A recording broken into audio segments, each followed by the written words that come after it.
많이 참석해 주셔서 감사합니다. 원래 이 모임이 또 노목하님과 관계된 분들이 모여서 같이 공부하던 그런 또 모임이기도 하고요.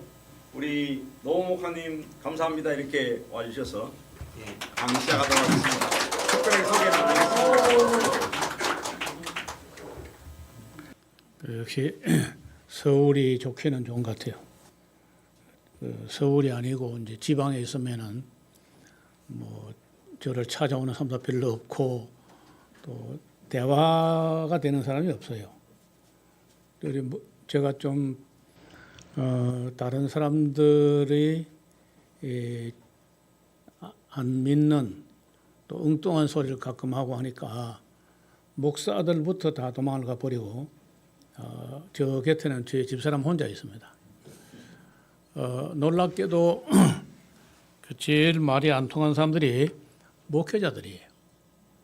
신학을 안 한 사람들은 조금 열린 마음을 가지고 있는데 신학을 하면은 그 신학 안에 갇혀가지고 대화가 안 돼요. 여기 오니까 조금 숨을 쉴 수 있을 것 같다는 생각이 듭니다. 오늘 우리가 저는 여긴 또 여러 가지 이 교회라든지 섬기는 분 중에 IT 관련된 그런 장비가 훨씬 더 좋지 않겠나 그렇게 기대하고 왔는데 이 컴퓨터가 지금 누구 건지 모르겠는데 히브리어 공부를 안 했어요. 그리고 전혀 먹통이 돼가지고 아주 엉뚱한 그런 글자가 자꾸 깨져 나와서 이 강의가 녹화가 되겠나 말겠나. 지금 혹시 노트북 히브리어 헬라어 폰트가 들어있는 노트북 가져오신 분 있나요? 네, 아마 제가 절대 다른 컴퓨터 의지하지 않고 내 걸 갖고 다니는데 여기는 너무 믿고 다 준비되어 있을 거다 그렇게 생각했는데 전혀 안 통하네 보니까요.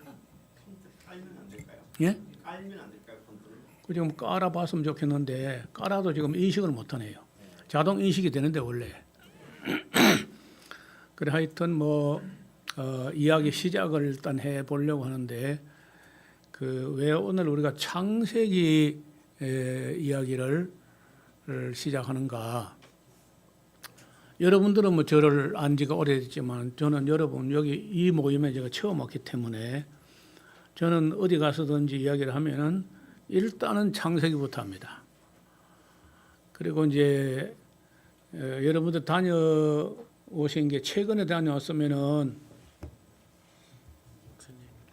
저기서 저 데스크탑에 컴퓨터는 히브리어 폰트가 깔려 있다거든요. 목사님께서 다음 일에 맞춰서 넘겨주고 이 화면이 꺼서 연동되게 하면 될까요? 그건 어려워요. 왔다 갔다 해야 되기 때문에. 그래서 이야기를 창세기부터 하는 이유는 여러분들이 어떤 분들은 게스라우 다녀간 지가 5년, 10년 이래 된 분도 있을 텐데 그 5년이면은 저는 그 5년 동안에 또 열심히 공부를 합니다. 지금도 뭐 고3 수험생 공부하듯이 열심히 공부하다 보면은 여러분이 옛날 들은 거는 그건 한참 지나간 얘기고 저는 또 부단히 지금도 연구하고 정리하고 하기 때문에 이 창세기 이야기부터 조금 새로 해야 되겠다는 생각을 합니다. 뭐 그때 했다는 게 틀렸다는 게 아니라 그 뒤에 더 분명해지고 더 명료해지고 더 확실해지고 이런 게 있기 때문에 이게 매우 중요하다는 생각을 해서 이게 시간이 얼마나 걸릴지는 잘 모르겠어요. 어떻든 이야기를 시작을 해도 하는 게 좋겠다 그런 생각을 합니다. 최근에 이제 유럽이나 미국이나 뭐 다른 나라에서 보면 기독교가 안 되고 있어요. 이거는 우리나라도 마찬가지고 조금 전도도 되고 선교되는 나라 네팔 같은 나라가 의외로 무슨 하나님이 참 문을 열어주시는지 그런 나라는 되고 배부르고 잘 살고 선진국이라고 교만하고 이런 나라에서는 아예 기독교가 안 되고 특히 잘못된 데가 미국입니다.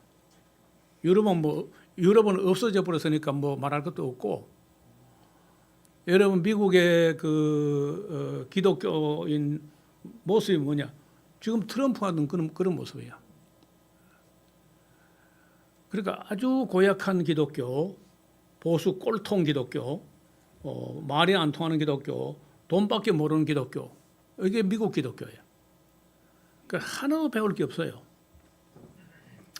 그리고 그 사람들은, 미국 기독교인들은 2050년 안에 예수님 오시고 역사 끝난다. 그래서 기후 변화하고 뭐 지구 온난하고 다 쓸데없는 소리 하는 거야. 우린 근데 그런데 뭐 돈 내는 이유가 없다 하고 이제 국제적으로 국제 기구에 돈 안 내는 선수가 미국이라. 2050년에 예수님 온다고 생각하기 때문에 그러니까 탄소 연료면 마음 놓고 써도 괜찮다. 이런 가장 무식하고 대화가 안 되고 미신에 빠지고 욕심에 빠지고 돈에 빠지고 이런 기독교가 자본주의하고 싱크리티즘을 이런 교회가 미국 기독교인 거예요. 거기다가 이제 침례교나 성결교단이나 구원파나 뭐 이런 쪽으로 또 한 사람들은 세대주의적 종말론을 그대로 받아들여가지고 오순절 다 마찬가지. 그래서 이제 종말론은 엉터리고 창조론은 안 믿고 그래서 이 서양 기독교가 창세기는 안 믿고 계시록은 모르고 그런 거 밑도 끝도 없는 얘기죠. 윤리 도덕적으로 해봐야 뭐 윤리는 필요 없다. 율법도 필요 없고 구약도 필요 없고 오직 예수 십자가 복음. 그 미국의 기독교나 한국 기독교는 그냥 구원파입니다. 구원파. 이런 식으로 잘못되어 있는데 아무도 여기에 대해서 미국 목사 중에 바른말 하는 사람이 안 보여. 내 눈에는 안 보여. 한국도 마찬가지. 교회가 잘못되어 가는데 이걸 인식을 잘 못해요. 그리고 오늘 이제 어디서부터 잘못됐는가를 좀 짚어가면서 맨 먼저 오늘 이야기할 얘기가 일단은요, 제가 하는 얘기는 아직은 저 혼자 하는 거기 때문에 아직은 가설 정도로 받아도 좋아요. 이것이 학설과 정설로 교리로 정착된 데는 상당한 시간이 흘러야 될 것이고 제가 죽은 후에도 세월이 좀 가야 그게 정설이었다 이렇게 될 겁니다. 아직은 가설 단계라고 인식하셔도 괜찮습니다. 근데 이게 저 혼자 지리산 산청에서 가설을 끌어안고 있어봐야 그 공론화가 안 되면은 이거는 확산도 안 되고 인식도 안 되는 거예요. 그래서 일단 가설이라도 시작을 해본다는 겁니다. 누군가 그 위대한 발견을 한 후 일단은요 1차적으로 가설을 수립합니다. 그리고 증거를 모아가지고 증명하게 되면은 학설이 되고 정설이 되고 기독교는 또 그게 더 교리적으로 반영이 신학적으로 반영되려면요 기독교가 제일 느리게 반응합니다. 특히 보수 성향이 강한 한국 기독교, 미국 기독교는 더하고 독일만 해도 만약에 이런 학설을 내놓으면요 굉장히 환영하고 받아들이고 이제 이런 수용성이 있습니다.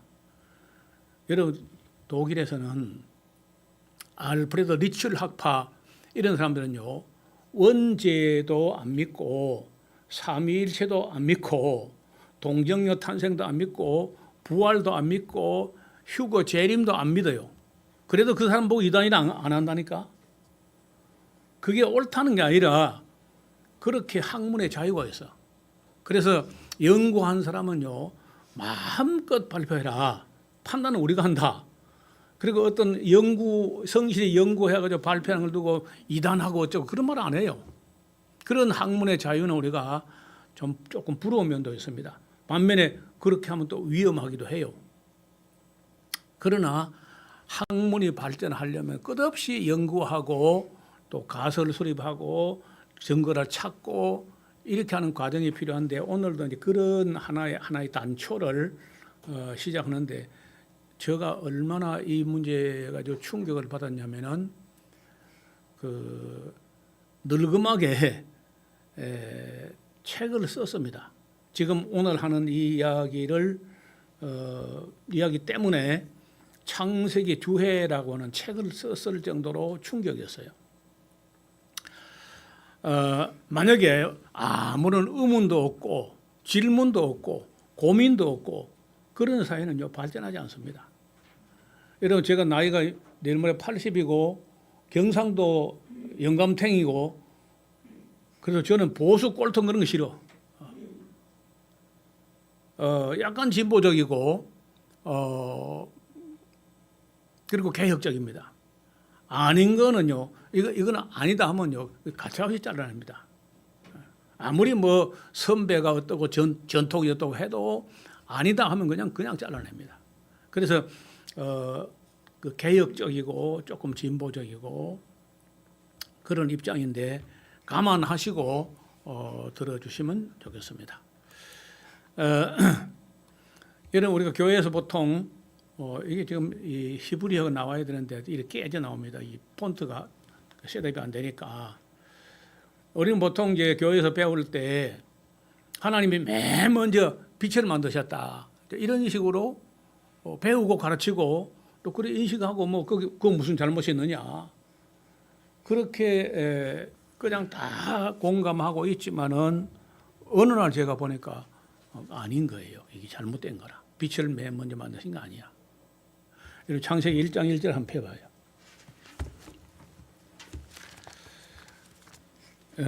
여러분 여기 다 큰 사람들 모아놓고 목사들 모아놓고 창세기 1장 1절을 펴놓으니까 그 의아스럽기도 하고 그렇죠. 그 보면요 태초에 우리가 여기는 우리말에는요 태초에라고 기록됐는데 엄밀히 말하면 태초에가 아니고 태초 안에라는 거예요. 태초 안에 이 태초 안에라는 말하고 태초에라는 거 우리말에는 뭐 그게 그 말이고 해도 그 엄밀히 따지면 다른 문제예요.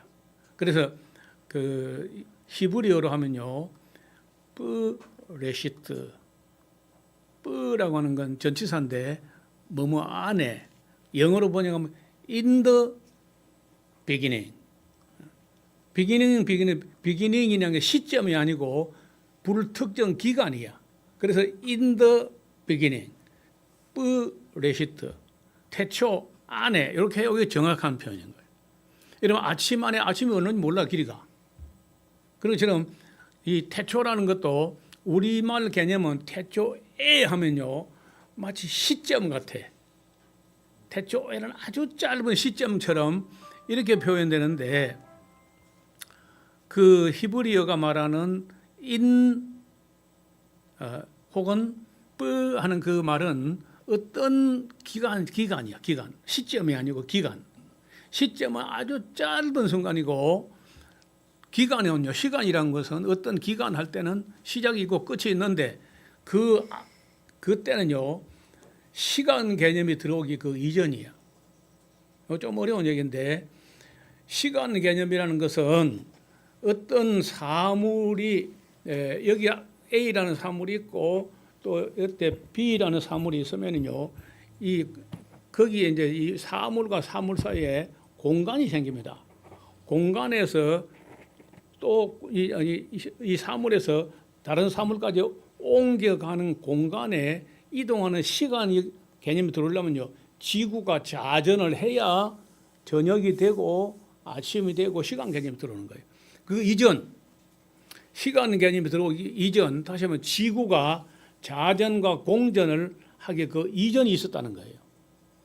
왜냐하면 한참 있다가 저녁이 되고 아침이 됐다는 말 나오거든요. 자, 그럼 조금 봐요.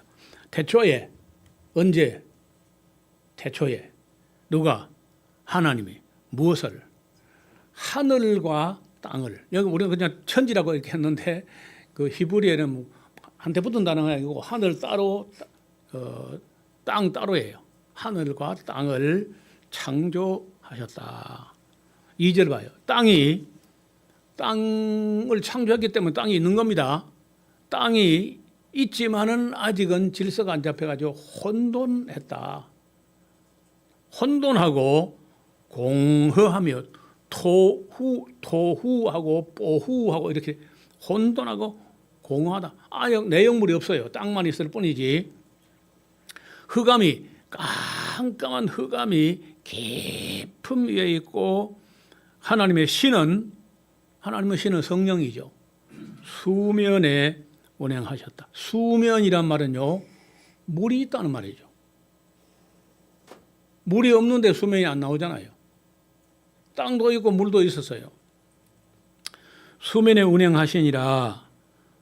그까지는 이제 임입니다. 이미 그까지 돼 있는데 그때 하나님이 가라사대 빛이 있으라 한 거야.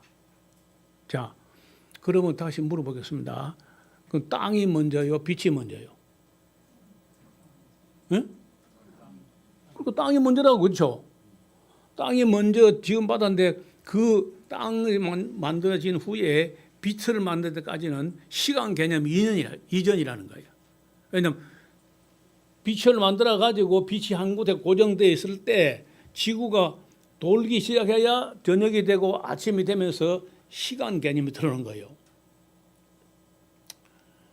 여러분 지금도 우리가 지구에 대해서 공부를 해보면은 참 신비한 거야. 무슨 톱니 바퀴가 있는 것도 아니고 벨트가 있는 것도 아니야. 여러분 사물의 기본 성질은 가만히 놔두면은 항상 가만히 있으려고 그래요. 누가 자꾸 손을 대니까 이거 여기 있다 하는 것이지. 모든 물체는요, 에너지가 가해지지 않으면은 그냥 가만히 있습니다. 지구도 누가 돌아가도록 힘을 가하기 전에는요, 가만히 있는 거예요. 영원히. 근데 그걸 한번 돌게 하면은요, 그것도 영원히 돌라 그래. 그런데 지구라는 게 이 공간에, 진공이라는 공간에 떠 있는 물체이기 때문에 한번 돌기 시작하면요, 누가 스탑을 시키기 전에는 계속 돈다는 거예요.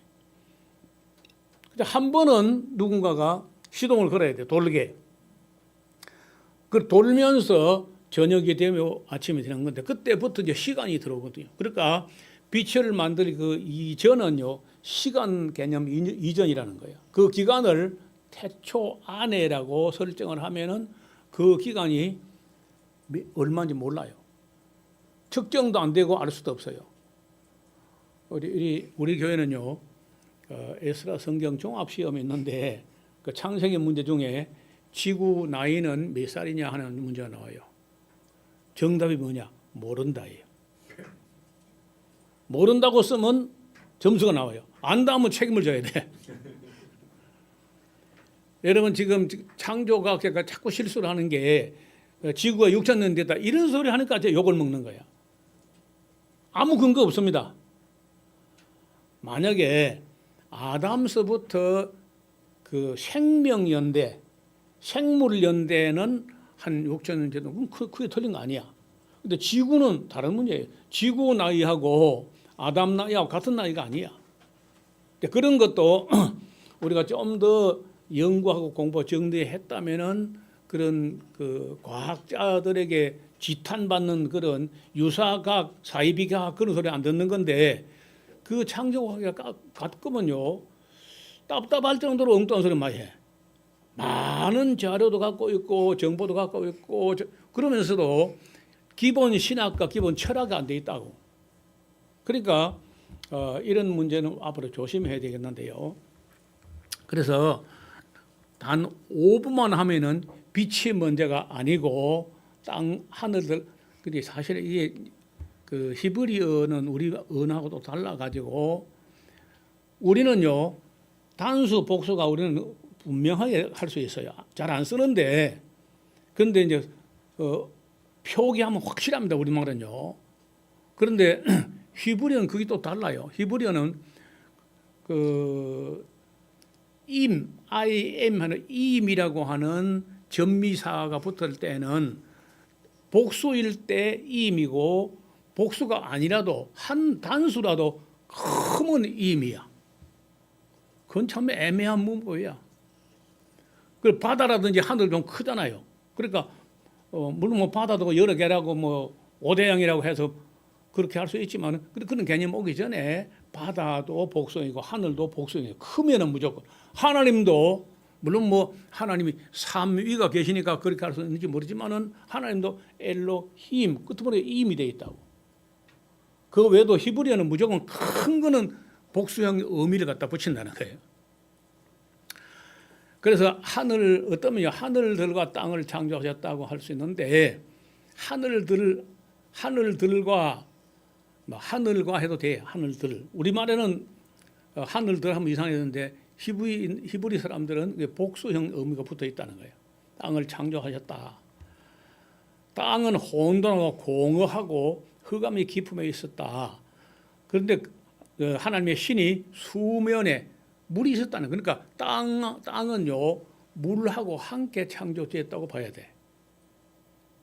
근데 우리가 이제 이런 것은 그 유추라고 할 수 있겠는데 땅을 처음 만들었을 때 아마도 불덩어리 아니었을까? 시간이 엄청나게 흘러서 그 껍데기가 식어가지고 그리고 맨 먼저는 그 불덩어리였다면 그건 그 암석 같은 성질인데 그 암석이 식었다고 거기 바로 나무를 심거나 풀을 심어서 자라지 않잖아요. 암석이 그 공기하고 물하고 열하고 이런 것들이 그 암석 표면에 작용해가지고 풍화와 침식과 붕괴가 나와가지고 그것이 자갈처럼 갈라지고 그 더 갈라져서 이제 모래가 되고 더 잘게 해가지고 그것이 점토가 될 때까지 풍화되려면요 엄청난 시간이 걸려야 돼. 그런데 창조과학에서는 하나님 한꺼번에 다 할 수 있다 뭐 그런 주장을 하거든요. 그러니까 그런 말을 들으면은 세상 과학자들은 아예 그냥 교회 못 나오게 만들어요. 창조과학이기 때문에 교회 못 나올 과학자가 많아요. 너무 무리한 주장을 많이 한다. 뭐든지 그저 설명이 어려우면 하나님이 즉시 해버렸다 이렇게 하니까 대화가 안 된다는 거예요. 한번 충남대학교 천문학 교수 중에 김광태라는 교수가 있었는데 얼마 전에 이제 교수직은 정년 퇴임했고 저를 만나가지고 창조과학계 사람 만나면 숨이 안 통한다. 말은 안 되고. 노목사하고 이야기가 된다는 거예요. 그래가지고 성경 강좌 참여하고 그래 하더니요. 마침내 천문학 교수로 있으면서 침례 그 신학대학에 공부해가지고 목사가 됐어요. 그러니까 과학자들하고도 저하고 말하면요. 얼마든지 대화가 된다는 거예요. 특히 기원설 같은 거. 연대설 같은 거 이런 거 저하고 말하면 얘기되는데 창조과학하고는 얘기가 안 된다. 그러니까 창조과학에는 조금 더 철학과 과학을 좀 더 하고 신학적인 표현도 좀 공부를 해야 돼요. 왜냐하면 이게 전달되는 게 중요하니까. 그리고 관계를 맺어서 깊이 있는 대화를 하기까지 엉뚱한 주장을 너무 해가지고 아예 안 듣게 만들어버리면 안 된다는 그럼 전도가 안 돼요. 이것이 우리나라만 그런 게 아니고 그 유럽이나 이런 데서도 이 신학이 과학을 너무 거부하거나 과학은 무슨 마귀 학문이나 되는 것처럼 이렇게 만들어 가지고 서로 등을 져버렸는데 크게 아쉬운 점이 있다는 거예요. 저는 얼마든지 대화가 가능하다고 봐요. 왜냐하면 하나님께서 만드실 때 물리, 화학, 열역학, 지구과학 온갖 과학적으로 하나님께서 그런 원리로 창조되었기 때문에 그걸 표현하는 방법에 있어 다를 뿐이지 얼마든지 대화가 가능해야 돼요. 그래서 과학하고 우리 신학은 절대 원수가 아닌 거야. 좋은 친구고 서로 협력하면은 많은 발전을 가져올 수 있는데 그게 대화가 단절된 거예요. 그것은 과학자들의 그 무리한 주장도 있었고 그리고 이제 신학자들의 무책임함도 있고 좀 그런 게 있습니다. 오늘 이제 그 이야기를 조금 더 깊이 해 나갈 건데요. 맨 밑에 보세요. 첫째 날 이전, 저녁이 태양 이전에 이미 빛이 만들어졌는데 그 빛이 한 군데에서 고정되어 있을 때 지구가 자전을 하게 되면 저녁이 되면 아침이 됩니다. 그래서 그 이전은요, 그 길이가 얼마만큼 될지 몰라. 태초 안에라는 태초 안에라는 첫째 날 그 이전의 길이는요, 그게 무궁이야, 무궁. 영원 무궁. 시간으로 계산 못하는. 그래서 그런 기간 동안 지금도 이 하늘에 이 우주에는 수많은 별들, 그 뭐 우리 수를 헤아릴 수 없는, 수로 표현이 안 되는 그런 별들이 혼돈하고 공허하고 가만히 있습니다. 그냥 거기 뭐 나무나 풀이 자라는 것도 아니고 동물이 있는 것도 아니고 아무것도 없이 그냥 그런 것처럼 지구도 그런 과정을 거쳤다는 거예요. 상당히 오랫동안 혼돈하고 공허한 채로 있었다고 봐요. 그러다가 이제 하나님께서 어떤 때가 되었을 때 그 생명을 거기 창조했는데, 여러분 생명을 창조했을 때는요, 생명이 살아갈 만한 환경이 돼야 돼. 저나 여러분이나 물이 있다 손님도 물만큼 못 살잖아요. 흐르게서 나는 걸 먹어야 되는데 흐르기 먼저 만들어져 있어야 되고, 그리고 거기다가 식물을 심으면 식물이 심어가지고 열매가 꽃을 피고 열매가 맺혀야 되고, 그렇게 될 만한 맨 먼저 토양이 준비가 되는 과정이 필요하다는 거예요.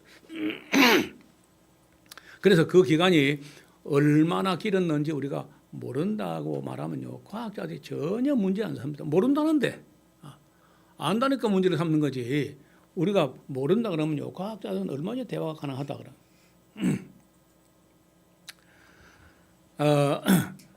이것도 우리가 개념을 또 좀 더 밝혀야 되는데, 맨 첫째 날 제 1일인데 그때는요, 그 빛은 그 이전에 만들었어요. 첫째 날 그 이전에 만들었다고, 빛을. 그리고 이제 첫째 날은요, 빛과 어둠을 나누시는 거야. 그래서 빛을 낮이라 정하시고 어둠을 밤이라 정했다. 둘째 날은요, 궁창 위의 물과 궁창 아래 물을 나누는 거예요, 또. 그리고 셋째 날은요, 물과 무트로 나누는 거야. 그래서 모인 물을 바다라 하고 융기된 땅을 묻히라 하고 그 위에다가 식물을 창조해, 식물계. 세 번째 날에. 넷째 날 돼서야 해와 달과 별들을 만드셨다는데, 그 해와 달과 별들을 또 놓고 할 때 우주에는 모든 별 다가 아니고 진짜 해와 달과 별들 몇 개라고 해야 돼. 그럼 태양계, 태양계. 그리고 다섯째 날에 어류를 만드셔가지고 공중에 새가 나르라, 물에는 물고기가 다니라고 한 거예요. 그리고 여섯째 날에 각기 종류대로 동물을 만드시고, 그 다음에 하나님의 형상을 따라 사람을 만드셨다. 그 제7일 안식일. 이렇게 하면은요, 그 성경대로 문자대로 하면요, 그 땅이라든 이런 거는 첫째 날 그 이전에, 빛까지도 첫째 날 그 이전에 만들어졌다는 거예요. 이런 것도 정확하게 하면은 훨씬 더 합리적입니다. 그 과학자들하고도 대화하기가 쉽고, 그리고 또 이제 이것도 우리가 예를 들어서 뭐 여기 또 보니까 신학교가 다양한데, 우선 당장 그저 통합측도 있고 합동측이 보이고 또 성결교, 침례교 이래 있을 텐데, 이건 아마 총신대에서는 언급도 안 하는 얘기일 겁니다. 자세히 보면은 창세기의 창조 기사가 확실히 두 개인 거예요. 아무리 봐도 창조 기사가 두 개야. 그 1장 창조는 보면요, 빛과 어두움을 나누시고 궁창 위에 물 궁창 아래 나누시고 이렇게 쭉 이렇게 했는데, 거기는 창조주 이름을 엘로힘, 하나님이라고 불러요. 엘로힘, 꼭 엘로힘이라고 그래요. 그냥. 2장 창조는요, 전혀 다른 이야기야. 2장 창조는 맨 먼저 사람부터 만들어. 그리고 식물보다, 동물보다 먼저 사람부터 만들어요. 그 동방에 에덴을 만들었다. 보기에 아름답고 먹기 좋은 과일나무가 나게 했다. 생명나무 선악과를 만들었다. 강이 에덴에서 발현했다. 뭐 이렇게 해가지고 내용도 다르고 순서도 다르고 전혀 다릅니다. 그런데 거기다가 또 하나님 창조주의 명칭을 꼭 그냥 하나님하고 여호와 하나님이 그래요. 그래서 이제 1장 창조에서는 엘로힘 하니까 이걸 이 문서라고 어떤 창조 문건이 요만한 문건이 하나가 있었다는 거예요. 그리고 2장 창조를 보면요 전혀 다르게 하는 거예요. 사람 먼저 만드는 걸로 해요. 그리고 그건 또 창조의 이름을 꼭 여호와 하나님. 그러니까 여호와 하나님이라 하니까 야훼 엘로힘이라고. 그냥 엘로힘 하지 않고 그래서 그냥 엘로힘 하면 그걸 이 문서라 그러고 야훼 엘로힘 하면 제 문서라는 거예요. 그래서 이 이야기를 신학자가 발명한 게 아닙니다. 짱 아스트로스라는 사람이 짱 하는 말이요. 요한이라는 말이야. 짱. 우리는요. 요한도 되고 짱도 되고 뭐 다 해. 그런데 맨 먼저 이 말은 여기 나온 짱이란 말은 처음에 뭐냐면요. 구약 성경 히브리는 여호하나니야. 여호하나니 히브리어로 오면요. 여호하나니 히브리어인데 헬라어로 볼 때 요하네스가 돼요. 영어로 오면요. 존이 된다니까. 불어로 가면요. 짱이 돼요. 스페인어로 가면 후안이 돼요. 후안. 러시아로 가면요. 러시아는 이반이 돼요. 이반 데니소비치 하루. 그 이반이란 말이 요한이란 말이요. 요한은 여호하나야. 짱. 요한 아스트로스라는 사람인데 이 사람은 신학자가 아니고 의사입니다. 의사 이 사람인데 이 의사가 성경을 얼마나 철저하게 따지면서 비교 대조하면서 읽었던지 1장 창조기사하고 2장 창조기사는 전혀 다르다. 문체도 다르고 그 창조 주체가 되는 여호와 하나님을 부를 때 그 명칭도 다르게 부르고 있고 그래서 큰 그 충격을 받고 이건 아무래도 두 쪼가리가 있는데 문서 2개가 있는데 하나 더 버리면 안 되겠어 보니까 내용상 볼 때 이것도 중요하고 저도 중요해. 그래서 이 편집자가 지금 창세기 기록자는 죄송합니다. 창세기 기록자는 모세가 쓴 거 아닙니다. 뭐 지금도 뭐 그 고신측이나 합동측 같으면 당연히 모세가 썼다고 할 겁니다. 그 모세가 쓸 수 없는 말이 많이 나와요. 창세기를 읽어보면 모세가 입에 담을 수 없는 말 많이 나온다고. 그 이제 통합적 정도 되면은 이제 이런 거 그저 짱아스트로스 이야기, 문서설, 편집설 이런 말을 뭐 어렵지 않게 합니다. 그러니까 조금 신학적으로 조금 자유로운 편이야.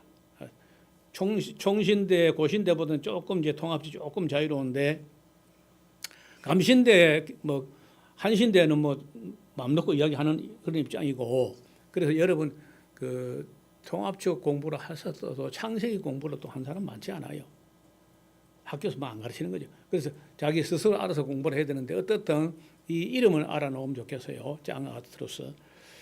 그래서 이제 이 문서, 제 문서란 말이 그렇게 나온 겁니다. 그러다가 그 뒤에 1918년도 이번에 돌아가셨는데 율리우스 벨하우덴이라고 독일의 성서 신학자인데 이 사람은요 동양학의 대가야. 그래서 이 구약 성경 적어도 5경을 이분은 볼 때 모세가 쓴 거는 아니고 그 뭐 말할 것도 없고 단 짱 아스트로스가 제 문서, E 문서 이 두 개만 이야기했는데 자세히 보면은 또 다른 문서가 있다. 그래서 거기에 P 문서, 제사장 문서가 있고 신명기 문서는 또 딴 사람이 기록했답니다. 이런 식으로 또 이야기를 해요. 그래서 제2DP라고 하는 그런 문서설이 나왔는데 이런 것도 우리가 적어도 목회 성도들에게 가서 말하기는 상당히 어렵지만은 목회자들 이런 학설에 대해서 알고는 있어요. 왜 이런 책이 막 쏟아져 나와 있기 때문에 성도들이 있다가 축자 영감서를 어쩌고 이런 게 목사가 그런 말 하면요. 성도들이 다 상당히 시설을 가지고 이런 거 읽고 있는데 우리 목사님은 저런 것도 공부를 안 한 것보다 이렇게 무시당하기 쉬우니까 저는 우리 교회에서 이런 말 다 그냥 다 합니다. 신학교 하는 거 똑같이 해요. 해도 뭐 그런 것 때문에 우리 성도들이 성경 근위의 회의를 갖거나 그렇지 않습니다. 그 다음에 이제 이 이야기는 히브리어가 깨져서 안 되겠고 오늘 이것도 좀 깨져버렸는데 그 노아 홍수 이야기를 이게 이제 오늘 핵심인데요. 마불 마임이라고 여기 한자 또 깨졌어요. 이거는 우리가 이건 뭐 새삼스럽게 또 이야기해야 되느냐 그렇게들 생각하고 아무도 뭐 내가 이런 학설을 내놓은 지가 제법 됐는데 아무 찾아오지도 않고 뭐 그렇더라고 보니까 근데 깜짝 놀랄 만한 일이 있는 거예요. 자,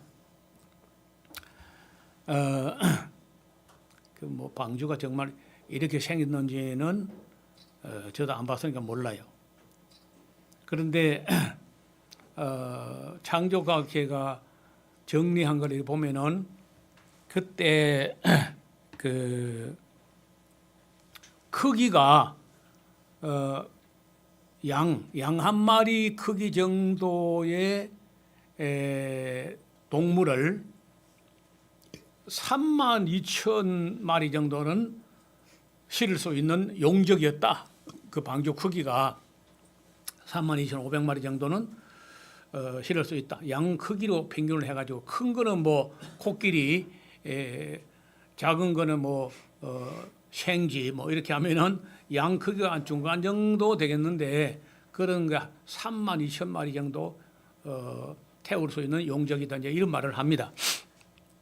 문제는요, 여러분 아라라스 높이가 몇 미터 되는 거예요? 해발 몇 미터? 대강? 예? 2,000? 너무 낮게 봤어요. 또 그러니까 목사님들 중 되면은 아라라스 놈이 얼마나 높은지 그건 알아야 돼. 좀 더 한번 가봐야 돼 또. 예, 5,137m. 5,137m니까 백두산 2개 포개본 것보다 더 높아요. 2,743m. 우리 그 백두산 2개 폭격만큼 되는데, 근데 그까지 물이 올라왔다는 거야. 물이 올라오고 꼭대기 위에서 7m 50을 더 올라가. 성경 기록대로 하면은 5,137m 되는 아라산을 다 덮고 그 위로 한 7m 이상 더 올라갔다는 거예요. 그 물이 올라왔다. 그게 가능할까요? 이게 가능할까요 하면 이제 안 믿는 거다, 불신자다, 의심하는 자다 이렇게 하면 그 이제 미신이 되는 거예요. 나는 그 물이 올라갔다고 나는 믿는데 그 믿는 근거가 있어 나는. 근데 그냥 무조건 믿어 그냥 올라왔어 그냥 이렇게 하면 미신이 되는 거다. 근데 왜 유럽에 있는 모든 사람들하고 미국 사람들 이걸 아무도 안 믿거든 거의 다. 그 믿는 사람들은 미신적으로 믿는 거지 믿을만 해서 믿는 게 아니야. 그냥 성경에 있으니까 무조건 믿는다. 그럼 미신이 되는 거예요. 자, 비가 40일 내려왔다. 비가. 여러분 빗물이 내리면 빗물이 어디로 가요? 예? 빗물이 깨울로 가고 그렇죠. 깨울은 냇물이 되고 냇물은 강물이 되고 강물은 어디로 가요? 바다로 가죠. 계속 갑니다. 그렇죠. 아, 다리 아프다 가지 말자. 가다가 말아버린 그런 물은 없어. 무조건 받으러 가는 거야. 그러면 물이 5,000m까지 차 올라오려고 하면요, 바다를 다 채우지 않으면 안 올라옵니다. 맞아요? 바다를 다 채우지 않으면요, 물이 안 올라오는 거예요, 절대로. 계속 바다로 퍼져나가지 물이 올라온다, 그 말이 안 돼. 그러니까 그 유럽에 있는 사람 안 믿는 거 내가 이해가 돼요. 당연히 안 믿어지죠. 물이 뭐 암만 비가 많이 와도 그렇지 바다로 가지고 바다 다 채우지는 물이 절대 올라오지 않거든요. 지하수 터져 땅에 깊으면 샘들이 터졌다. 창조과학에도 그만큼 말하거든. 비가 40일 왔다. 그리고 땅에 깊으면 샘들이 터졌다. 그 샘들이 터져도 맨 또 터져 올라와가 또 강으로 가서 바다로 가는 거야 다. 그러니까 안 올라온다고 절대로. 만약에 5,137m 까지 물이 차오르고 그 위에 7m 50m 더 올라갔다 손 치면은 그럼 틀림없이 바다를 다 채운 후에 그래 올라왔을 텐데 그러면 그 물은 다시 안 빠지는 거예요. 이해가 됐어요? 왜? 바다를 다 채우고 올라왔다니까? 그럼 안 빠진다고 물이. 그러면 이제 성경은 차 올라왔다는 말도 기록되어 있고 물이 또 1년 만에 다 빠졌단 말도 둘 다 기록되어 있는 거예요. 그러면 이게 이해가 되게 설명을 해야 되는데 절대 쉽지 않습니다.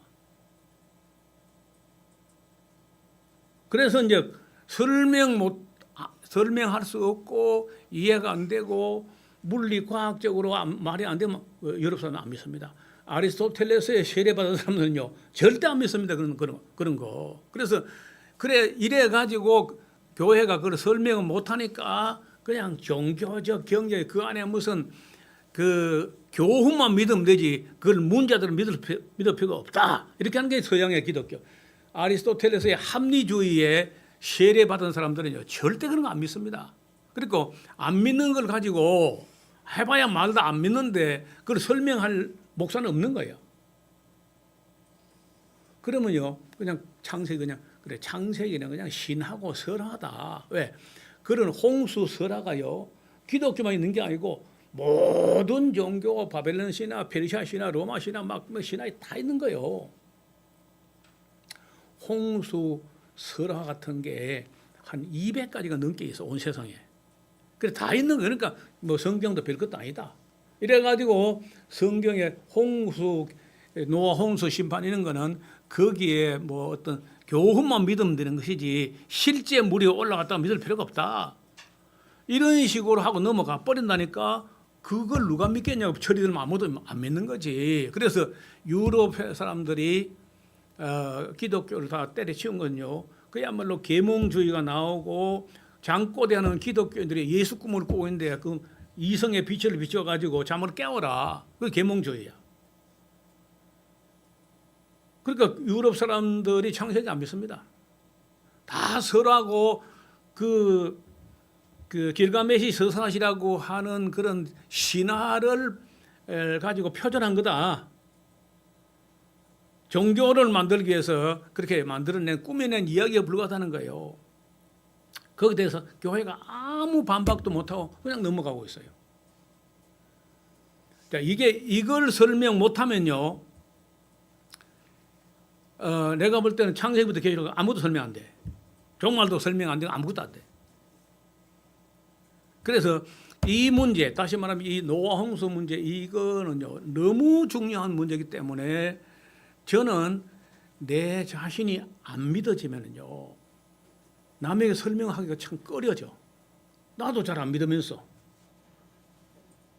그래서 저 같은 사람은 얼마나 고민했겠어요. 그냥 설교하고 목회하고 막 끝나는 게 아니고 아시는 대로 저는 창세기부터 계시록까지 다 이야기하는 그런 입장인데 이게 깨운하지 않으면 어떻게 해요?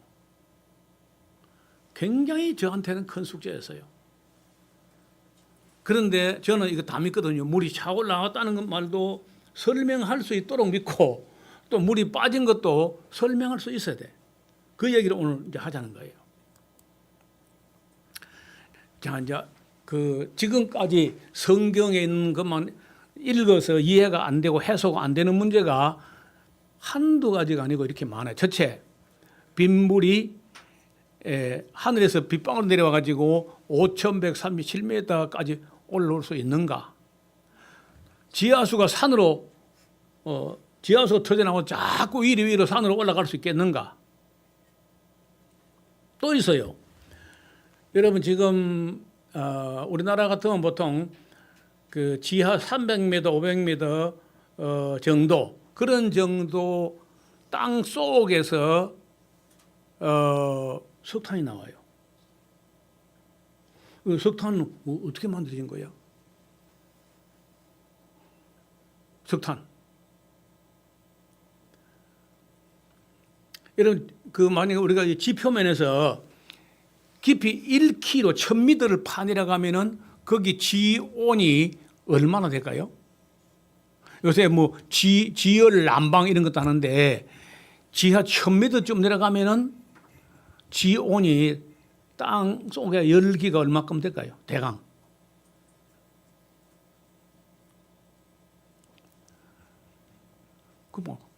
여러분 지금 제가 에스라하우스 이 강좌한 지 오래됐는데 뭐 까마득한 옛날에 원시 시대에만 다녀갔나대.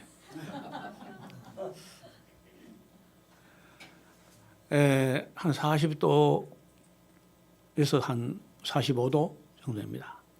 그러면 땅 속에 나무가 묻혔다. 40도, 45도 가지고 석탄이 돼요? 그 열을 가지고? 되겠어, 안 되겠어요? 그거 안 되는 겁니다. 그럼 석탄이 지금 설명 안 되는 거예요, 그래갖고는. 절대로 설명 안 돼. 그 다음에 석유를 이렇게 석유 원유를 분석해내면요, 저와 여러분의 몸을 땅 속에 오랫동안 묻어가지고 그냥 그 원유처럼 되었을 때 그 성분과 똑같습니다. 심지어 그 원유 안에 있는 호르몬이 우리 몸 안에 있는 호르몬과 거의 같은 구조를 갖고 있어요. 그래서 그게 넘쳐나면 이제 환경 호르몬이라는 거예요. 그게 우리 몸 안에 있는 모든 성분이 그 석유 안에 다 있는 거 볼 때 그게 다 동물의 유체라는 거예요. 동물을 갖다 끌어묻었다. 석유의 유정 깊이가 얕은 건 한 250m 밑에서 석유가 나와요. 아니 아예 그냥 지 표면에 삐죽삐죽 나와 있는 석유도 있어요. 좀 깊은 거는 한 뭐 1km 넘어가는 것도 있어요. 그 1km 내려가거나 뭐 50m 미치거나 묻어놔도 거기 석유 됩니까? 그것도 이제 문제예요. 그 다음에 화석. 이런 홍수가 나서 홍수에 나무가 떠내려왔다. 그럼 떠내려가면 그게 뭐 물에 둥둥 떠다니다가 분해되다 말지 그게 화석이 될 리가 있나요? 그 다음에 여러분 그랜드 캐년 가보신 손 들어봐요. 그랜드 캐년. 예. 그 그랜드 캐년 가서 보면요, 다 생각이 수답돼요. 그리고 아무 말도 못해요. 우와. 우리 한국 사람은요, 우와. 그리고 미국 사람은 와우. 그러고 거꾸로 합니다. 예. 또 와우나 우와나 말이 안 나와요. 너무 엄청난데 그 지층이 마치 시루떡처럼 청청으로 쫙 이렇게 쌓아 올렸는데 그 중에 제일 두꺼운 지층 한 층이요. 한 층 두께가 슈파이 그룹이라는 지층은요 305m입니다. 한 층 두께가 305m. 지금 그랜드 캐년을 연구한 지가 지구상에 있는 지질학자가 다 매달려 가지고 지금 연구한 지가 150년 됐는데 모르겠다는 거예요. No idea. 모르겠다. 아무리 해도 이거 알 수가 없다는 거예요. 왜? 그 그랜드 캐년 그 맨 밑에 기반암이라는 것은요 화강암으로 되어 있는데 맨 밑에 있는 그 화석이 하나도 안 나오는 그냥 화강암으로 되어 있는 그거를 비시뉴 기반암이라고 하는데 그 비시뉴 기반암부터 해가지고 그 비시뉴 기반암의 골이 파진 데가 콜로라도 강이야. 그 강 높이가 해발 700, 그 태평양에서 700m 위에서 출발합니다. 그 위에 1700m 더 쌓아 올라가지고 그랜드 캐니언 건너편의 북쪽 림의 그 지평선 높이가 2400m인 거예요. 그러니까 그 쌓아 올려가지고 이게 지층이 1700m로 오는데 그 중에 제일 두꺼운 거는 한 층이 305m였어요. 그걸 지질학자, 지구상에 있는 지질학자가 다 모여가지고 150년은 연구했지만 답이 없는 거예요. 그래 나온 이런 한 게 있는데 그게 뭐냐? 원래는 그랜드 캐니언이라는 지층이 태평양 바다 수면 아래에 있었다는 거야. 아래에 있다가 융기돼서 올라왔다고까지 나와 있어요. 그 이상 없습니다. 아무것도 없어요. 왜 그런 사람들이 그렇게 말하냐 하면은 그 그랜드 캐니언의 그 태평양 물 수평선에서부터 제일 높은 데까지가 하면은 2,400m인데 그 중간에 태평양 바다에 있는 해양 생물 화석이 나와요. 그러니까 이제 태평양 바다 밑에 있다가 융기돼서 올라왔다고 이제 이렇게 주장하는데 그밖에 없어요. 그게 다야. 그게 가능하냐 이제 그것도 한번 따져봐야 되거든요. 그다음에 지구의 자전 축이 이 삐딱한 거 아시죠? 23.5도가 기울어져 있는 거라. 그게 23.5도가 기울지 않고 똑바로 서가지고 돌면요. 어느 나라든지 1년 기온이 계절 하나도 없고 똑같이 그냥 온도가 조금 적도 쪽은 좀 높고 조금 낮고 해서 1년 내 똑같이 돌아가야 돼요. 근데 이게 23.5도 기울면서 이게 4계절이 나누기도 하고 2계절이 나누죠. 어떤 데는 우기, 건기만 있는 데도 있어요. 23.5도. 왜 기울었을까? 그 다음에 여러분 왜 1년이 360일도 아니고 350일도 아니고 365.2564일 일이 될까? 왜 맞아떨어지지 않아요? 어중간해. 그리고 한 달이 30일 아닙니다. 27일 7시간 43분 2초야. 한 달이. 왜 이게 뭐 숫자가 어중간하게 이게 맞아떨어지지도 않고 이렇게 될까? 저는 이제 이번 연구할 때 이런 모든 석연치 않은 것, 깨운하지 않은 것, 모조리 다 갖고 나와. 일단 모든 주제를 의심나는 건 모조리 다 가서 다 테이블에 다 갖다 놔요. 그래 놓고 이제 연구를 시작하는 거예요. 제가 볼 때는요, 원래는 1년이 48주간이에요. 48주간. 그리고 336일이에요. 원래가. 1년이 원래가 336일이었고 한 달은 28일이었어요. 뭘 가지고 그런 주장을 하게 되냐 하면요. 하나님은 어지러움의 하나님이 아니라 어정쩡하게 하시는 분이 아니야. 뭐든지 딱 맞아 떨어지게 하는 거지. 그러니까 아직도 어떤 기준치가 되는 어떤 생리 현상이 있어요. 그 여성의 몸에 나타나는 건데 생리 주기가 28일 딱. 28일이면 4주간 4주. 4주 한다 4주고 그게 4주면은 28일 47, 28. 그 28일 곱하기 12를 하면요 336일이야. 그래 1년은 원래는 336일이고 한 달은 28일이고 이렇게 다 해도 지금 뭔가 안 맞아 떨어졌어. 이상하게. 그것도 이제 어떤 변화가 있어요. 그 무슨 변화가 어떻게 시작됐냐는 거예요. 뭐 어떻게? 그다음에 여러분 지금 시베리아에 가면은 어떤 부분은 그 온도가 이제 높아지니까 녹았고 어떤 부분은 아직도 만년설에 얼음 덩어리 안에 있는데 거기에 가끔요 흔하지는 않지만은 매머드 코끼리보다 한 4배나 큰 옛날에 우리가 어릴 때 맘모스 그래서 맘모스 매머드란데 털이 있는데 코끼리처럼 그런 동물인데 털이 있어요.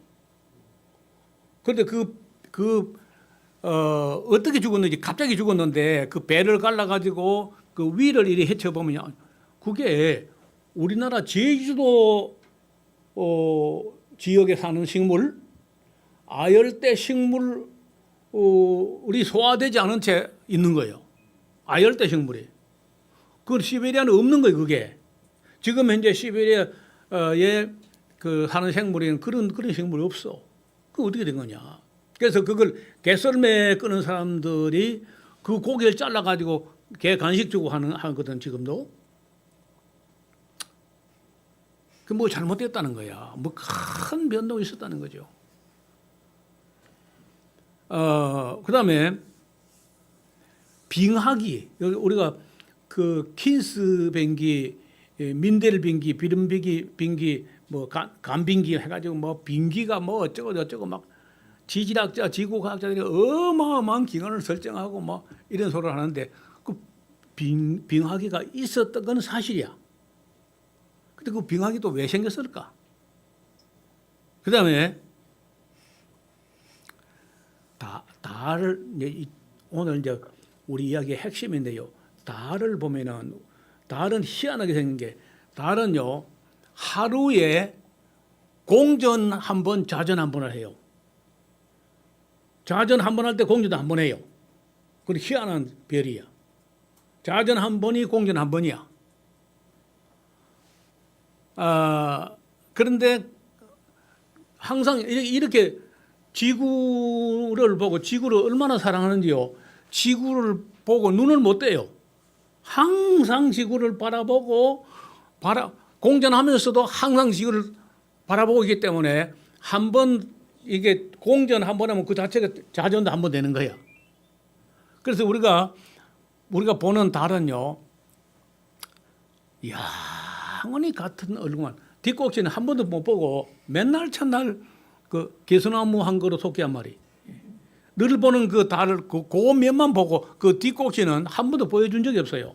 그런데 그 러시아의 인공위성이 그 달 주변을 돌면서 달 뒷꼭지 사진을 찍어왔어요.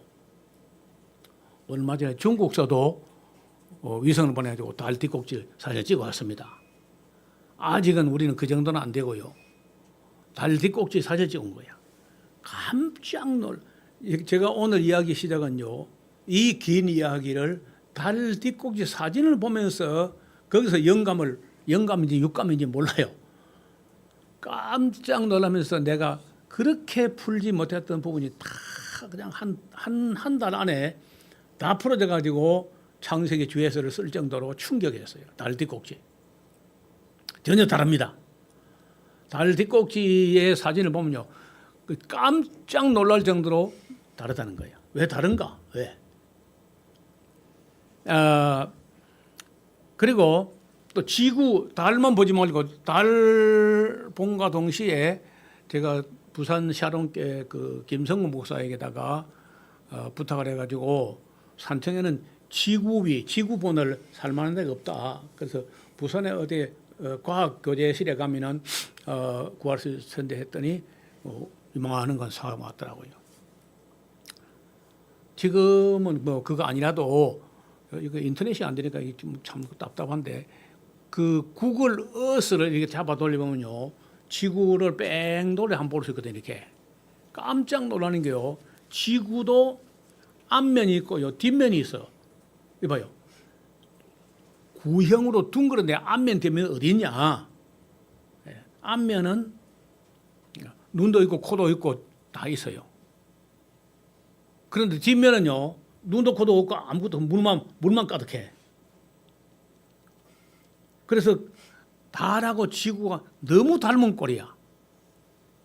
근데 그 얘기를 오늘 또 이어갈 거예요.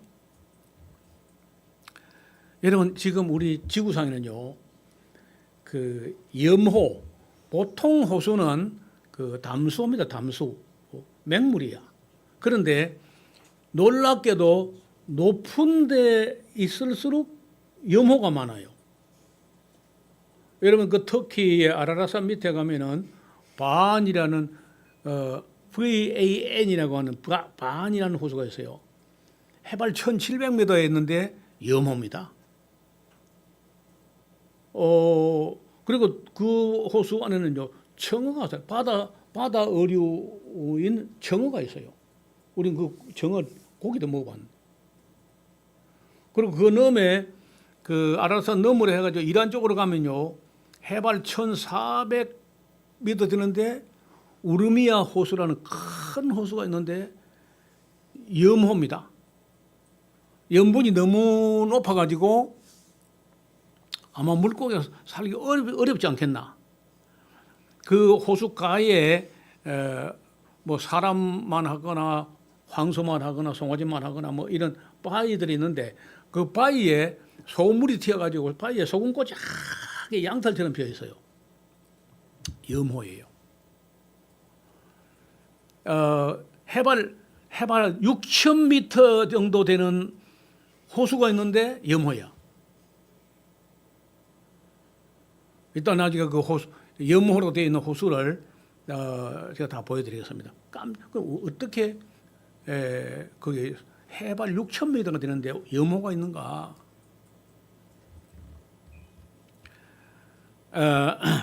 그랜드 캐년 지층에 있는 바다 생물 화석은 어떻게 생성됐나? 또 그 어제도 그제도 막 필리핀에 진도 7.1인가 하는 그런 규모의 지진이 나가지고 난리가 났는데 이른바 태평양 뺑 돌아가면서 불의 골이라고 하는 지진대 화산대가 있어요. 이거 어떻게 생긴 거냐 왜? 이거 왜 이렇게 생겼을까? 동서양 대륙의 토양 칼슘 함량이요 20배나 차이가 나요. 여러분 봐요. 그 중국 서쪽에서부터 해가지고 미국까지에 있는 그쪽에는요 토양 칼슘이 우리보다 20배나 많아. 그래서 거기서 나는 과일과 곡식과 채소를 먹으면은 칼슘이 충분해. 그래서 그 사람들이요 뼈대도 강하고 축구도 잘하고 콧대도 오똑하고 얼굴도 예쁘고 그래요.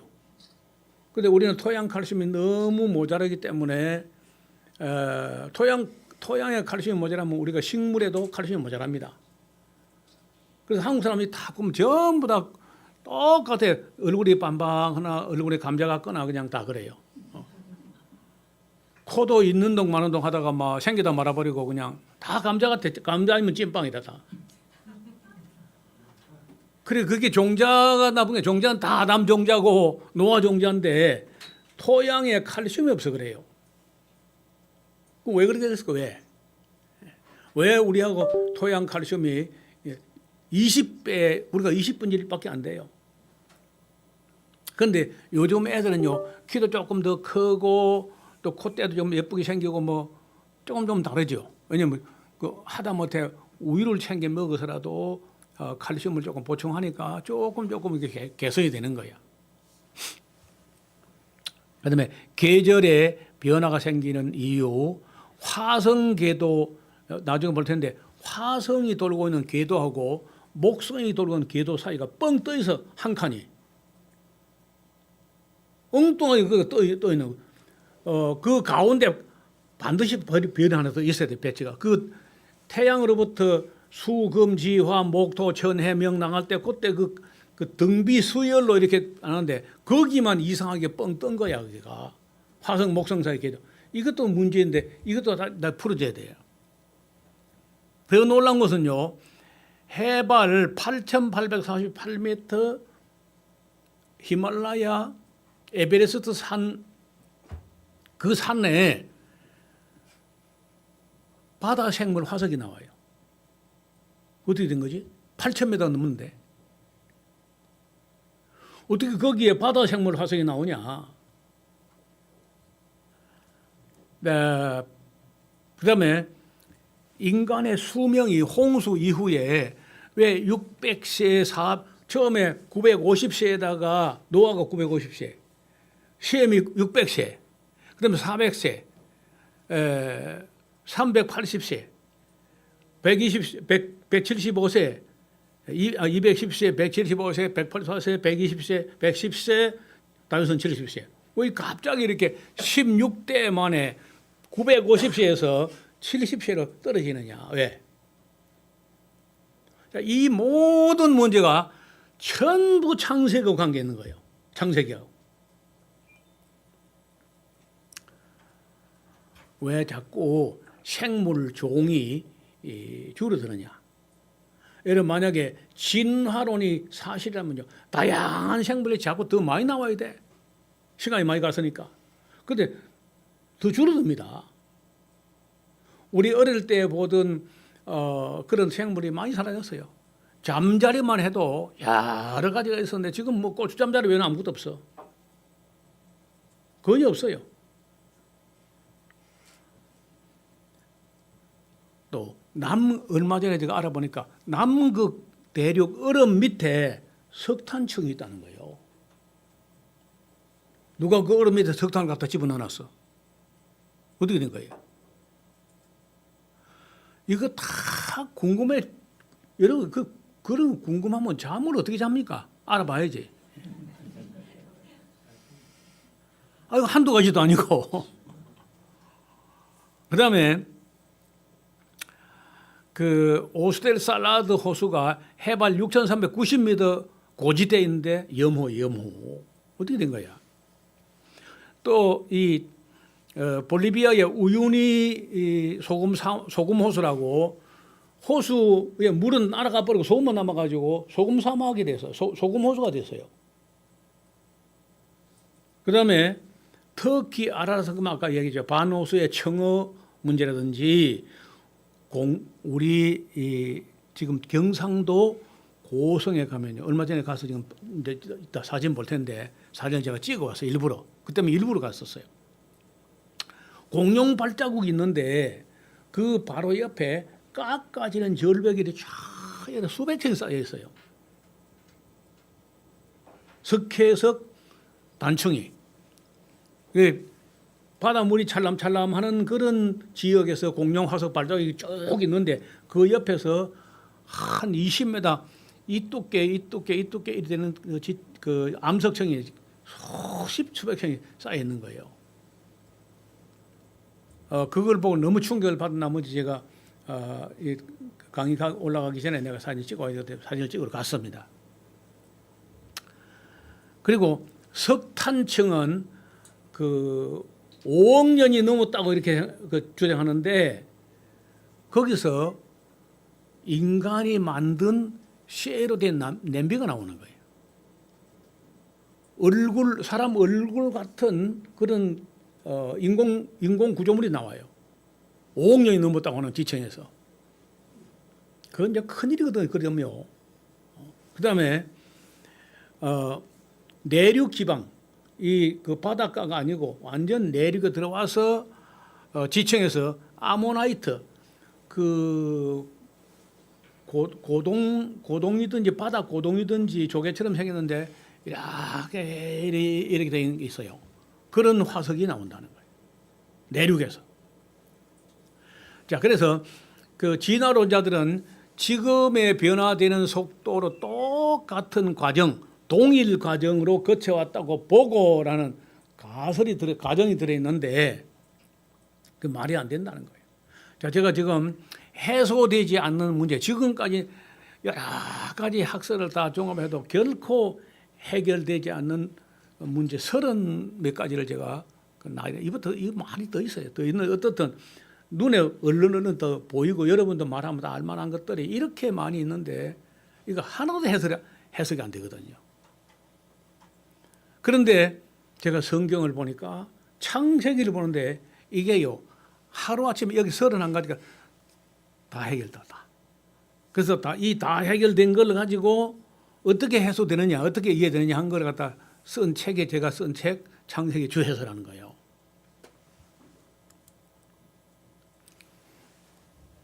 그리고 컵 하나 좀 갖다. 목사님 좀 쉬었다가 네, 잠깐 이야기 더 하고.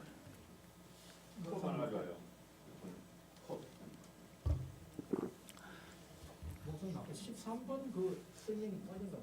한 설명하면 되죠. 13번? 잘 이해.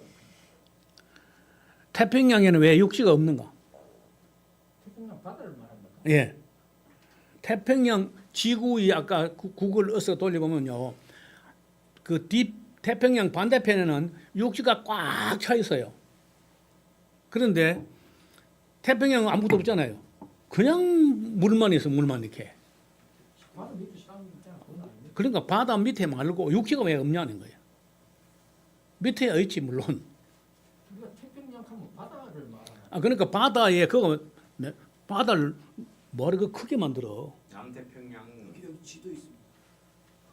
이거 너무 텅 비었잖아요. 이거 너무 텅 비. 근데 저기에 어떤 분이 그 영국의 어떤 학자가 가설을 내는 저기에 어마어마하게 큰 육지가 하나 있었다는 거야. 무라는 대륙이 있었는데 사라진 것 같다고 해요. 그 얘기 조금 이따 할 거예요. 예, 이해됩니다. 예. 자, 이게 달에 잘 보세요. 이게 달에 우리가 늘 보는 개수나무 한 그루 토끼 한 마리. 우리가 늘 보는 달은 항상 우리만 이리 보니까 미국도 이리 보이고 중국도 이리 보이고 이스라엘도 이리 보이고 다 온 세상에서 이렇게만 이 얼굴만 보인다고. 달은 이게 뒷꼭지인데 차이가 많이 나잖아요. 얘는 하나도 안 맞고 뒷꼭지만 맞았어. 완전 곰보딱지도 아니고 이게요 이 구덩이가 분당 9만원 성남 10만원 구덩이 됐어. 달에 있는 구덩이가. 그러면 이걸 보고요 몇몇 학자들이 왜 앞과 뒤가 다를까? 왜 두 얼굴이냐 하는 가지고 많이 논의를 했는데 그 논의가 된 영상이 최근에 나와 있는데 KBS에서 그 올려놨더라고 보니까. 그런데 죄송합니다. 말도 아니고 방구도 아니고 이론도 아니고 그 굉장한 학자들의 이론이라는 게 말도 안 되는 소리야. 나중에 이제 그 영상을 제가 소개하겠습니다. 그 현대 과학자들, 지구 과학자들, 천문학자들이 달에 두 얼굴에 대해서 어떤 식으로 떠들고 있는지를 여러분 볼 수 있게 해놨 제가 홈페이지에 올려놨으니까요. 어떤 문제가 있는 거야 이게 어떻게 이럴 수 있느냐. 자, 이때 제가 미리 말씀드렸는데 지구는 공전과 자전이 한꺼번에 하루 만에 이루어진다 말씀드렸죠. 자전 한 번일 때 공전 한 번이야. 지구를 돌면서도 지구를 바라보면서 돌아요. 항상. 그러니까 실제는 이 공전하면서 자체로 자전이 이루어지는 거예요. 이렇게. 그런 자전밖에 없고 지 혼자 따라 도는 건 없는 거예요. 그러면은 한 면은 안 맞았다는 것은요. 하루의 절반도 안 되는 짧은 시간 내에 같은 방향에서 집중적으로 운석이 날아왔다는 얘기죠. 이해가 됐어요? 만약에 24시간에 걸쳐 날아오면요. 뺑둘 다 맞아야 돼. 앞꼭지, 뒷꼭지 할 것 없이 다 맞아야 돼. 옆꼭지 다 맞아야 되는데 한 면만 맞았다는 것은 어느 한 같은 방향에서 짧은 시간 내에 집중적으로 날아왔다는 거죠. 그렇죠? 그거 이해되죠? 자전을 하루 만에 자전하기 때문에 하루 종일 떨어지면요. 달에 앞꼭지, 뒷꼭지 똑같이 맞아서 상처가 있었는데 앞꼭지는 없잖아요. 이해가 됐어요? 이해가 안 되면 진동 나가면 안 돼. 그러면 달하고 지구는요. 꼭 친밀한 아버지 아들 같아.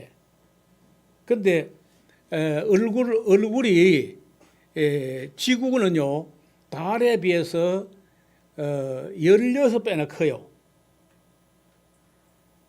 그러니까 평면으로 사진을 옆에서 달하고 지구 나날이 있는데 먼 데서 찍으면 한 개, 두 개 다 나오고 찍으면요. 지구 얼굴이 16배 크다고. 달보다. 그러면 달이 이만큼 맞으면요. 지구는 이보다 얼마만큼 더 맞아야 돼요. 이야기 다 하자. 16배. 지구는 이 달보다 16배나 얼굴이 크니까 더 맞아야 되는 거 아니에요. 그렇죠? 근데 왜 지구에는 이런 곰보딱지가 왜 없느냐 하는 거예요. 왜? 저는 있다. 있는데 어디 맞았냐면요. 태평양 맞은 거예요. 태평양은 물이 여러분 태평양 평균 깊이가 얼마겠어요? 태평양 바다의 평균 깊이 수심 4,000m입니다. 태평양의 평균 깊이가 4,000m나 되니까 맞아도 첨벙 물이 다 합해. 또 떨어지면 또 첨벙하고 또 물이 또 합해. 그러면 맞기는 맞았지만은 물에 맞으니까 흉터가 지금 눈에 안 보이는 거예요. 그런데 그 정도가 아닙니다. 깊이가 태평양 깊이가 4,000m라도 4,000m 물을 뚫고 내려가서 그 바닥에 있는 지각, 바다 밑에 있는 토사, 그걸 다 끌고 밀어가지고 어디 갔다가 만드냐면요. 미국을 밀고 가고 중국을 밀고 와요. 토사, 그걸 지각 쓰나미라 그래요. 땅 껍데기를 걷어 올리는 지각 쓰나미. 지각 쓰나미가 미국을 덮어가지고 유럽까지 넘어가고 이쪽을 중국을 지나서 중동을 지나서 아라산까지 가요. 이 태평양에서 쓰나미가 그 운석이 들어맞은 쓰나미가 이 중국을 지나서 중동을 지나서 아라산까지 가고 미국을 지나서 유럽을 지나가지고 아라산까지 만나가지고 부닥쳐요. 쓰나미가 양 지구를 뺑 돌아서 오는 쓰나미가 아라산 그것마서 마주치면 어찌 될까요? 마주치면 악수를 합니까? 어떤 현상이 벌어지겠어요? 마주치면 물이 솟아오르겠죠? 맞아요? 쓰나미가 지구가 둥그리가 마주치면 솟아오르겠죠? 솟아오르면 순식간에 5,137m 올라가고 남았다는 거예요. 그리고 그게 조그마한 게 당분간 게 아니고 어마어마한 물살이 퍼져가지고 밀려오니까 양쪽에서 쭉 밀려오기 때문에 만약에 한쪽에서 밀려오면요. 방주가 어디를 갔겠어요? 예? 모르는 거지. 못 찾는 거지. 그런데 마주치는 곳에서 솟아올랐다가 다시 물이 가라앉으니까 멀리 안 가고 그 바로 아래 내려온 거야. 그 얘기를 지금 하려고 하는 겁니다. 그럼 이 달 뒷꼭지 하나 때문에 태평양도 나란히 병행선을 보면 병렬로 딱 보면은요 깜짝 놀란다는 거예요. 아까 좀 조금 볼게요. 자 이렇게 사진을요 여러 사진들인데 이거 좀 너무 많이 맞았어요. 돌의 앞면과 뒷면이. 그러니까 앞면에도 몇 가지 구덩이가 있긴 있어. 몇 개가 있는데 한 9개 정도밖에 없어요. 이 앞면에는. 요 밑에 있는 이 유명한 게 티코 충돌구라고 요거 있고 이제 몇 개가 있는데 이건 그 정도가 아니잖아요. 그리고 심지어 전문학자, 우주과학자, 물리학자 이런 사람들이요. 두께, 이 달의 표층의 두께를 재보니까 이쪽이 더 두꺼운 거예요. 그러니까 운석 몇 개 맞아갖고는 그 표층이 두꺼워지지 안 하잖아요. 그러니까 이게 상당히 많이 두껍고 그리고 이쪽 표면의 암석질은 전혀 다른 물질이야. 그것까지 다 비교를 했습니다. 그래 해놓고도 무슨 일이 났는지를 짐작을 못하는 과학자들이. 그래 이번에 내가 그 과학자들 이야기를 보면서 과학자들도 결국은 참 생각이 거기밖에 미치지 못하는구나. 난 조금 더 이제 보겠습니다. 어떻든 이쪽은 이제 한나절 내지는 나는 한나절도 안 봐. 한 2시간 많아야 한 2시간, 3시간 그 안에 집중적으로 맞았다는 거예요. 이제 보이죠? 이게 우리 지구의 앞면이라는 겁니다. 앞면에 육지가 가득하잖아요. 물도 가끔 있지만은 태평양 이봐요. 이거 지금 그대로거든요. 같은 비율로 구글 어스가 여러분 돌리면 똑 이런 모양이 나옵니다. 이건 너무했잖아. 이거는 이렇게 육지가 충만하고 이게 뭐예요 도대체가? 다 바다잖아 전부 다. 그래서 이제 이 태평양 이쪽은 아까 달로 하면은 어느 쪽이야? 맞은 쪽이 안 맞은 쪽이에요? 네? 맞은 쪽이죠. 달로 치면 여기가 바로 맞아. 그러니까 그 달 맞을 때 지구는 16배나 더 맞았다. 얼굴이 크니까 맞았다네. 그 맞을 때 그 지각산업이 바다 밑에까지 토사를 끌어올리는데 그때 그 소행성 충돌하면요 수온이 얼마나 올라가는가 과학자들이 시뮬레이션을 해봤는데 가상 실험을 해보니까 섭씨 4,000도 올라간다. 4,000도. 이러면 4,000도 올라가면요 돌이 녹아버립니다. 돌이 녹아서 액체가 아니고 전기가 돼요. 전기가. 돌이. 쇠도. 그래 그 정도로 뜨거운 게 얻어 맞으면은 이게 어마어마한 수증기가 올라가 가지고 수증기가 편서풍을 타고 돌면은 오늘 맞으면 그 바로 그 다음 날에 터키 땅에는 비가 내립니다. 왜냐 이게 4,000도가 올라가면은 한 1만 미터 올라가게 되면 우리가 보통 이제 보잉 747 타고 그 앵카라지를 해가지고 미국 갈 때 한 10,000m 올라가거든. 여객기가요. 10,000m 올라가면 거의 10km인데 거기에 외기 온도가 가끔 나옵니다. 보면은 마이너스 50도, 40도, 47도, 50도 마이너스. 그러면 섭씨 플러스 4,000도에다가 공중에서 차가운 공기 마이너스 50도가 만나지면 뭐가 돼요? 응? 찬 공기, 더운 공기가 만나면 뭐가 돼요? 물방울이에요, 물방울이. 여러분 방금 냉장고에서 얼음을 하다 넣어가지고 꺼내면요, 그 주전자 바깥에 물방울이 생기죠. 그런 것처럼 어마어마한 수증기가 찬 공기 만나가지고 빗방울이 돼가지고 이제 그 쏟아지는 거예요. 쏟아지고 또 이쪽 위에서는 그렇게 빗방울이 40일간 쏟아지고 밑에서는 쓰나미가 올라와서 차 올라오는 거예요. 그러니까 눈에 볼 때는 마치 물이 밑에서 올라오니까 땅에 깊으면 새들이 터졌다 이런 말 표현을 그래 한 겁니다. 자, 이건 다 설명하려면 시간이 많이 돼요. 여러분 이게 이제 실제 비교로 한 크기가 이 정도입니다. 이게 지구고 이게 달이야. 지름으로 하면 4분의 1쯤 됩니다. 지구가 4배나 커요. 얼굴 넓이라면 16배가 큰데 간격은요. 보통 38만 킬로미터라고 하는데 지구 중심에서 달 중심까지 하면은 38만 5천 킬로미터이고 표면 지구 표면에서 달 표면까지 하면 37만 7천 킬로미터인데 이게 평균 내 가지고 38만 킬로미터 이렇게 말해요. 잘 암기가 안 되면요 그냥 38 광땡이야 그냥. 전문 용어인데 이런 건 아무나 하는 게 아니고.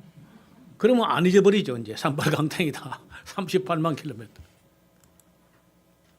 달의 앞 얼굴, 달의 전면 우리가 늘 보는 데는요 거기도 크고 작은 구덩이가 한 9개 정도 있습니다. 플라토 충돌구, 코페르니쿠스 충돌구, 아리스타고스 충돌구, 케플러 충돌구, 그리말디 충돌구, 비로기스 충돌구, 티코 충돌구. 이거 수박 아래 꼭대기 같은 충돌구인데 꽤 커요. 티코 충돌구, 스테비니스 충돌구, 랑게르누스 충돌구 한 9개 충돌구가 있습니다. 나머지는 이렇게 바다가 있어. 아주 매끈하게 깔끔한 거기는 물이 없고 공기가 없어요. 그러니까 그냥 그대로 번집니다. 물도 없고 바람도 없고 공기도 없고 하니까 거기서 발자국 넘기면요 1000년 만년 갈 수 있어. 그대로 있습니다.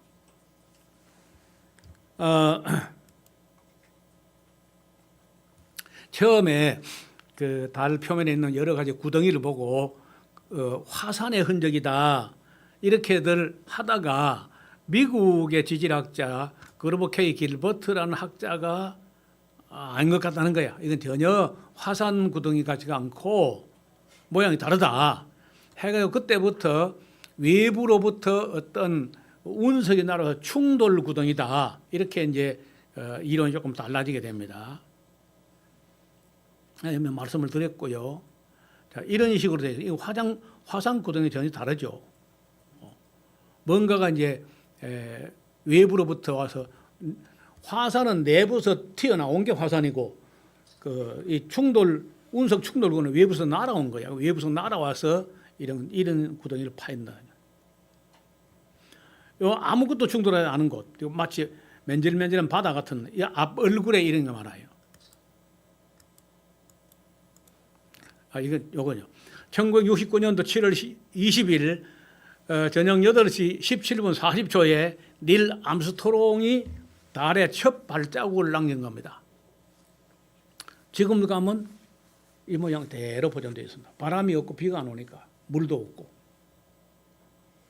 50년 전 일이에요. 50년 전. 앞으로 500년 후에 가도 이대로 있을 겁니다. 자, 이제 그러면 어디서 도대체가 이런 별들이 그렇게 많이 날아왔다는 말인가? 그 이야기를 또 이제 조금 해야 되는데, 요 이야기는 한 10분 쉬었다가 이어서 말씀드리겠습니다. 요 이야기는 조금 기니까요. 10분간 쉬겠습니다.